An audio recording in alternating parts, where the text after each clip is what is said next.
华山基金会伫全国各地有将近400个爱心填塞站，为失能、失智、失业长者免费提供各种服务。长年以来的付出，深受社会各界肯定。因为认同基金会的照顾理念，台南凤凰扶轮社这次就号召企业友社共同来做爱心，捐赠予基金会无障碍扶手加血压计，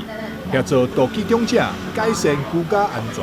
在居家环境上面能够有一些辅助，主要目的呢是要减少他卧病在床的机会，能够让他生活能够自理。只要他能够生活自理，这有多重大的意义？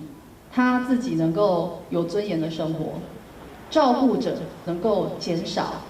照顾的心力，社会的医疗资源可以减少很多，所以其实是一个3赢的局面。这也就是我们当初想要做老人辅具这一块最主要的初衷。透过今天大家一起努力，让这个悲剧不发生的时候，我们可以减少很多的社会资源，所以我们今天做的这件事真的是非常的有意义。那以往我们听到他们所服务的那些区域，其实都是台湾非常有名的观光胜地，但是台湾的高龄化跟少子化是一个已经不可逆。那也在透过我们今天的大家的出现，让这个事情透过媒体记者朋友们，让大家看到这个未来台湾真正很重要的问题。那我们就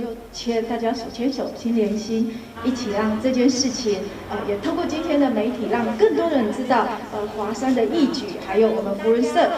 也愿意以服务集散天下。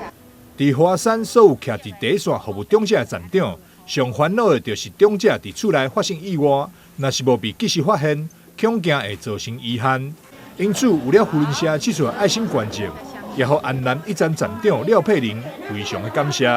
华山基金会在服务长辈的过程里面呢，发现就是长辈跌倒，经常会影响他的未来的生活自理能力，这伤害性其实是很大的。所以我们非常感谢凤凰扶轮社对孤老的帮忙。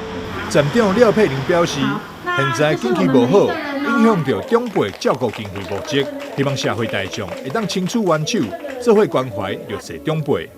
台南新闻张硕维采访报道。